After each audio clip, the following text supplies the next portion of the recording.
ಬಂಧುಗಳೇ ನಮಸ್ಕಾರ.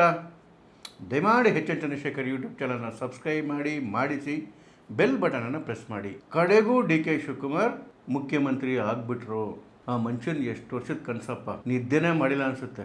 ಈ 3 ವರ್ಷ ಅಂತೂ ಹಗಲು ರಾತ್ರಿ ಪರದಾಡ್ಬಿಟ್ರು ಮುಖ್ಯಮಂತ್ರಿ ಆಗಬೇಕು ಅಂತೇಳಿ. ಈ ಮಟ್ಟಕ್ಕೆ ಒಂದು ಕುರ್ಚಿಗೆ ಪರದಾಡೋರು ನಾವು ಕಂಡೇ ಇಲ್ಲ ಜೀವನದಲ್ಲಿ. ಅಷ್ಟು ಒದ್ದಾಟ, ಅಷ್ಟು ಹಪಾಹಪಿ, ಅಷ್ಟು ಹತಾಶೆ. ಕಡೆಗೂ ಏನೋ ದೇವ್ರು ಕಂಡುಬಿಟ್ಟಿದ್ದೇನೆ ಮುಖ್ಯಮಂತ್ರಿ ಆಗೋದ್ರು. ಈಗ ಇರ್ತಕ್ಕಂಥ ಪ್ರಶ್ನೆ, ಕರ್ನಾಟಕದ ಜನ ಕೇಳ್ತಿರ್ತಕ್ಕಂಥ ಪ್ರಶ್ನೆ, ಡ್ರೈವರ್ ಏನೋ ಹೊಸಬ್ರು ಬಂದರು, ಬಸ್ಸು ಹಳೆ ಡಕೋಟ ಅದೇ ಬಸ್ಸಾ ಅಥವಾ ಬಸ್ಸು ಹೊಸದ ಅಂತ ಹೇಳಿ. ಅದ್ರ ಅರ್ಥ ಈ 3 ವರ್ಷ ಕಿತ್ತೋಗಿರೋ ಸರ್ಕಾರ ಕೊಡ್ತಲ್ಲ ಕಾಂಗ್ರೆಸ್ಸು, ಅದರದ್ದೇ ಕಂಟಿನ್ಯೂಯೇಷನ್ ಹೊಸ ಡ್ರೈವರಿಂದನಾ ಅಥವಾ ಹೊಸ ಮುಖ್ಯಮಂತ್ರಿಯಿಂದ ಹೊಸ ಸರ್ಕಾರದಿಂದ ಏನಾದರೂ ಎಕ್ಸ್ಪೆಕ್ಟ್ ಮಾಡ್ಬೋದಾ? ಯಾಕೆ ಅಂತ ಹೇಳಿದ್ರೆ ಜನ ಕೇಳ್ತಿರ್ತಕ್ಕಂಥದ್ದು ಭಾಳಷ್ಟು ಇದೆ. 3 ವರ್ಷ ನರಕ ತೋರಿಸಾಯ್ತು, ಇನ್ನು ಉಳಿದಿರೋದು 2 ವರ್ಷ. ಏನು ಮಾಡ್ತೀರಪ್ಪ 2 ವರ್ಷ? ನೀವು ನರಕ ತೋರಿಸ್ತೀರಾ ಅಥವಾ ಒಂದಷ್ಟು ಜನಗಳ ಆಸೆಗಳಿಗೆ ಒಂದಷ್ಟು ನೀರೆರಿತೀರಾ? ಮೊದಲನೇದಾಗಿ ಪ್ರಶ್ನೆ, ದಲಿತ ಸಮುದಾಯದವರು ಭಾಳಷ್ಟು ಹೊಡೆತ ತಿನ್ಬಿಟ್ರು ಈ ಕಾಂಗ್ರೆಸ್ ಸರ್ಕಾರದಲ್ಲಿ. ಯಾವ ಅಹಿಂದ ಅಂತ ಹೇಳ್ಕೊಂಡು ಅಧಿಕಾರಕ್ಕೆ ಬಂದ ಸಿದ್ದರಾಮಯ್ಯವರು ಅತಿ ಹೆಚ್ಚು ಅನ್ಯಾಯ ಆಗಿದ್ದು ದಲಿತ ಸಮುದಾಯಕ್ಕೆ.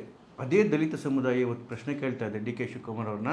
ಡಿ ಕೆ ಶಿವಕುಮಾರ್ ಅವರೇ, ಇನ್ನು ಮುಂದೇನಾದ್ರೂ SC ST TSP ಹಣವನ್ನು ಏನು ಪ್ರತಿ ವರ್ಷ ಈ ದಲಿತರ ಉದ್ಧಾರಕ್ಕೋಸ್ಕರ, ದಲಿತರ ಕೇರಿಯ ಉದ್ಧಾರಕ್ಕೋಸ್ಕರ, ದಲಿತರ ಮಕ್ಕಳ ವಿದ್ಯಾಭ್ಯಾಸಕ್ಕೋಸ್ಕರ ಎತ್ತಿಟ್ಟಂತಹ SC ST ಮತ್ತು TSP ಹಣವನ್ನು ದಲಿತರಿಗೆ ಉಪಯೋಗಿಸ್ತೀರಾ ಅಥವಾ ಮತ್ತೆ ಅದನ್ನು ಗ್ಯಾರಂಟಿಗೆ ಟ್ರಾನ್ಸ್ಫರ್ ಮಾಡ್ತೀರಾ? ಇಲ್ಲಿವರೆಗೂ ಹತ್ತತ್ರ 3 ವರ್ಷದಲ್ಲಿ 35,000 ಕೋಟಿ ದಲಿತರಿಗೆ ಮೀಸಲಾಗಿ ಬಿದ್ದಂಥ ಹಣವನ್ನು ಗ್ಯಾರಂಟಿಗೆ ಟ್ರಾನ್ಸ್ಫರ್ ಮಾಡಿದ್ದಾರೆ. ಮೊದಲನೇ ವರ್ಷ 11,000 ಕೋಟಿ, 2ನೇ ವರ್ಷ 14,000 ಕೋಟಿ, ಮತ್ತು 3ನೇ ವರ್ಷ ಮತ್ತೆ ಆಲ್ಮೋಸ್ಟು ಅಷ್ಟೇ ಅಮೌಂಟು, 35,000 ಕೋಟಿ ದಲಿತರ ಹಣ ರೀ. ಅದು ಯಾಕೆ ಟ್ರಾನ್ಸ್ಫರ್ ಮಾಡಿದ್ದೀವಿ ಅಂತ ಕಾರಣ ಬೇರೆ ಹೇಳ್ತಾರೆ. ಮಾನ ಮರ್ಯಾದೆ ಇದ್ದವ್ರು ಯಾರೂ ಆ ರೀತಿ ಸಂಜಾಯಿಸಿ ಕೊಡ್ತಿರ್ಲಿಲ್ಲ. ದಲಿತರ ಹಣವನ್ನು ಗ್ಯಾರಂಟಿಗೆ ಟ್ರಾನ್ಸ್ಫರ್ ಮಾಡಿ ಅಲ್ಲಿಗೆ ದಲಿತರಿಗೆ ಉಪಯೋಗ ಆಗೋಂಗೆ ನೋಡ್ಕೊಂಡ್ರಂತೆ. ಈ ಶಕ್ತಿ ಯೋಜನೆಗೆ ದಲಿತರ ಹಣವನ್ನು ಟ್ರಾನ್ಸ್ಫರ್ ಮಾಡಿದ್ದಾರೆ. ಅಂದರೆ ಬಸ್ಸಲ್ಲಿ ಫ್ರೀಯಾಗಿ ಹೋಗ್ತಾರಲ್ಲ, ಆ ಬಸ್ಸಲ್ಲಿ ಫ್ರೀಯಾಗಿ ಹೋಗೋ ಹೆಣ್ಣುಮಕ್ಕಳು ದಲಿತರು ಅಲ್ವೋ ಅಂತೇಳಿ ಯಾಕೆ ಕ್ಯಾಲ್ಕುಲೇಟ್ ಮಾಡಿದ್ದೀರಾ ಸ್ವಾಮಿ? ಇಲ್ಲಿವರೆಗೂ ಬಸ್ ಹತ್ತೋರಿಗೆಲ್ಲ ನೀವೇನು ಜಾತಿ ಕೇಳಿದ್ದೀರಾ? ಮಾಡ್ಲಿಕ್ಕಾಗುತ್ತಾ? ಅದು ಹೇಗೆ ದಲಿತರು ದುಡ್ಡು ನೀರು ಕುಡಿದ್ರಿ? ಅದಾದಮೇಲೆ ವಾಲ್ಮೀಕಿ ಸಮುದಾಯ ಕೇಳ್ತಾ ಇದೆ. ವಾಲ್ಮೀಕಿ ನಿಗಮದಲ್ಲಿ 187 ಕೋಟಿ ಎಲ್ಲ ಉಳಿದಿದ್ದು ಬರೀ 89 ಕೋಟಿ ಅಂತೇಳಿ ಸದನದಲ್ಲಿ ನಿಂತ್ಕೊಂಡು ಮರ್ಯಾದೆ ಬಿಟ್ಟು ಹೇಳಿದ್ರಲ್ಲ ಅವತ್ತಿನ ಮುಖ್ಯಮಂತ್ರಿ ಸಿದ್ದರಾಮಯ್ಯನವರು. ಆ ದುಡ್ಡು ವಾಪಸ್ ಬಂತ ಸ್ವಾಮಿ? ತೆಲಂಗಾಣ ಹಣಕ್ಕೆ ನೀರು ಥರ ಖರ್ಚು ಮಾಡಿದ್ರಲ್ಲ, ಹೈಕಮಾಂಡ್ಗೆ ಕಪ್ಪ ಕಾಣಿಕೆ ಕೊಟ್ಟಿದ್ರಲ್ಲ, ವಾಲ್ಮೀಕಿ ಸಮುದಾಯದ ಹಣ. ಆ ರೀತಿ ಹಗರಣಗಳಾಗಲ್ಲ. ಆ ಹೋಗಿರ್ತಕ್ಕಂಥ ಹಣವನ್ನು ಅಷ್ಟು ವಾಪಸ್ ತರ್ತೀವಿ ಅಂತೇಳಿ ನೀವೇನಾದರೂ ಭರವಸೆ ಕೊಡ್ತೀರಾ ಡಿ ಕೆ ಶಿವಕುಮಾರ್ ಅವರೇ? ಅಥವಾ ವಾಲ್ಮೀಕಿಗಳನ್ನ ಮತ್ತೆ ನೀವು ನೀರಲ್ಲಿ ಕೈ ಬಿಡ್ತೀರಾ? ಉತ್ತರ ಕೊಡಿ ಡಿ ಕೆ ಶಿವಕುಮಾರ್ ಅವರೇ. ಇನ್ನು ಡೆವಲಪ್ಮೆಂಟು, 3 ವರ್ಷದಲ್ಲಿ ಡೆವಲಪ್ಮೆಂಟು ಹಳ್ಳ ಹಿಡಿದೋಗಿದೆ ಕರ್ನಾಟಕದಲ್ಲಿ. ₹1 ಡೆವಲಪ್ಮೆಂಟಿಗೆ ದುಡ್ಡು ಕೊಟ್ಟಿಲ್ಲ. ಇವ್ರದ್ದೇ ಕಾಂಗ್ರೆಸ್ MLA ಕಾಗವಾಡದ ರಾಜು ಕಾಗೆ ಹೇಳ್ತಾರೆ, ₹1 ಹಣ ಕೊಡ್ತಿಲ್ರಿ ನಮಗೆ, ಬೆಂಗಳೂರಿಗೆ ಬಂದು ನೇಣು ಹಾಕಂತೀನಿ ಅಂತೇಳಿ. ₹1 ಹಣ ಕೊಟ್ಟಿಲ್ವಂತೆ. ಇವ್ರದ್ದೇ ಕಾಂಗ್ರೆಸ್ MLA ಮೊಣಕಾಲ್ಮೂರಿನ NY ಗೋಪಾಲಕೃಷ್ಣ ಹೇಳ್ತಾರೆ, ಚರಂಡಿಗೆ ಒಂದು ಬಾಂಡ್ಲಿ ಮಣ್ಣು ಹಾಕೋಕ್ಕೂ ನಮ್ಮ ಹತ್ರ ದುಡ್ಡಿಲ್ಲ. ಕಾಂಗ್ರೆಸ್ MLAಗಳು ಹೇಳ್ತಿರೋದು. ದೇಶಪಾಂಡೆ ಅವರು ಹೇಳ್ತಾರೆ, ಗ್ಯಾರಂಟಿ ಕೊಡ್ತೀವಿ ಅಂತ ಹೇಳಿ ಡೆವಲಪ್ಮೆಂಟ್ನ ಮಠ ಹತ್ತಿಸ್ಬಿಟ್ರು ಅಂತೇಳಿ. ಇವ್ರದ್ದೇ ತಿಪ್ಟೂರಿನ ಷಡಕ್ಷರಿ ಅವರು ಹೇಳ್ತಾರೆ, ಏನು ದುಡ್ಡು ಕೇಳೋಕ್ಕೆ ಹೋಗ್ಬೇಡ್ರಪ್ಪ, ಗ್ಯಾರಂಟಿ ಬಿಟ್ಟು ಇನ್ನೇನು ನಮ್ಮ ಕೈಲಿ ಮಾಡೋಕ್ಕಾಗಲ್ಲ ಅಂತ. ಇವ್ರದ್ದೇ AICC ಅಧ್ಯಕ್ಷರು ಮಲ್ಲಿಕಾರ್ಜುನ್ ಖರ್ಗೆ ಹೇಳ್ತಾರೆ, ಗುಂಡಿಗೆ ಒಂದು ಇಡೀ ಮಣ್ಣು ಹಾಕೋಕ್ಕೂ ನಿಮ್ಗೆ ಯೋಗ್ಯತೆ ಇಲ್ಲ ಅಂತೇಳಿ. ಅಂದರೆ ಇಡೀ ಕರ್ನಾಟಕ ಯಾವುದು ಡೆವಲಪ್ಮೆಂಟ್ಗೋಸ್ಕರ ಹೆಸರಾಗಿರ್ತಕ್ಕಂಥ ಕರ್ನಾಟಕ, ₹1 ಡೆವಲಪ್ಮೆಂಟ್ ನಡೀತಾ ಇಲ್ಲ. ಎಲ್ಲ MLAಗಳು ಬಾಯ್ ಬಿಡ್ಕೊತಾ ಇದ್ದಾರೆ. ಇನ್ಮೇಲಾದರೂ ಡೆವಲಪ್ಮೆಂಟ್ ಕಡೆಗೆ ಗಮನ ಕೊಡ್ತೀರಾ ಡಿ ಕೆ ಶಿವಕುಮಾರ್ ಅವರೇ? ಇನ್ನು ಭ್ರಷ್ಟಾಚಾರ ಇಲ್ದಿರೋ ಮಿನಿಸ್ಟ್ರಿನೇ ಇಲ್ಲ. ನಾವು ಡಿ ಕೆ ಶಿವಕುಮಾರ್ ಹತ್ರ ಭ್ರಷ್ಟಾಚಾರದ ವಿಷಯ ಮಾತಾಡಿದ್ರೆ ಈ ಮನುಷ್ಯನ ಹತ್ರ ಭ್ರಷ್ಟಾಚಾರದ ವಿಷಯ ಏನೋ ಕೇಳೋಕ್ಕಾಗತ್ತೇನ್ರಿ?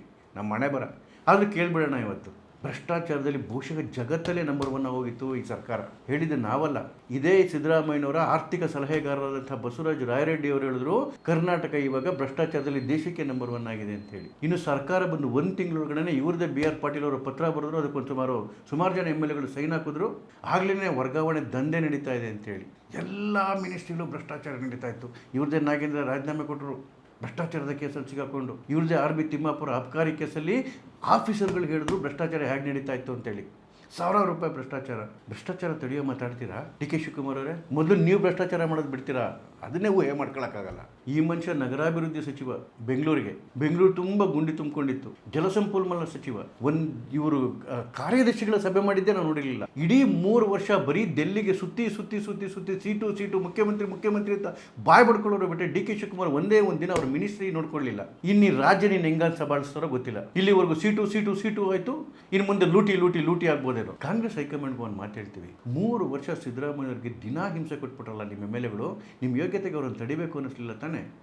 ಒಂದೇ ಒಂದು ತಿಂಗಳು ಇರೋದನ್ನು ಹೇಳಿ ಸಿದ್ದರಾಮಯ್ಯನ ಇಳಿಸ್ತೀವಿ ಅಂತೇಳಿ ಅವರೇ ಎಮ್ ಎಲ್ ಎಗಳು ಹೇಳ್ದಿರ್ತಕ್ಕಂಥದ್ದು.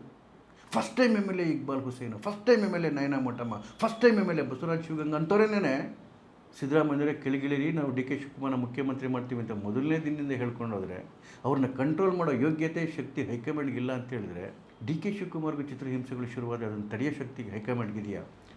ತನಗೆ ಒಂದಿನ ನೆಮ್ಮದಿಯಾಗಿ ನಿದ್ದೆ ಮಾಡೋಕ್ಕೆ ಬಿಡಲಿಲ್ಲ ಡಿ ಕೆ ಶಿವಕುಮಾರ್ ಅಂತ ಸಿದ್ದರಾಮಯ್ಯವ್ರು ಇವ್ರಿಗೆ ನಿದ್ದೆ ಮಾಡೋಕ್ಕೆ ಬಿಡ್ತಾರಾ? ಏನಾಗ್ಬೋದು ಕಾಂಗ್ರೆಸ್ನ ಸ್ಥಿತಿ, ಏನಾಗ್ಬೋದು ಕರ್ನಾಟಕದ ಸ್ಥಿತಿ? 3 ವರ್ಷ ಅಂತೂ ಮುಂಡಾ ಮುಚ್ಚೋಯ್ತು, ಕರ್ನಾಟಕನ ದಿವಾಳಿ ಮಾಡಾಯಿತು. ಇನ್ನಾದರೂ ಒಂದು ಹೊಸ ಸರ್ಕಾರ ಕೊಡ್ರಪ್ಪ, ಒಳ್ಳೆ ಸರ್ಕಾರ ಕೊಡ್ರಪ್ಪ, ಅಷ್ಟೇ ಜನ ಬೆಳ್ಕೊತಾ ಇರೋದು.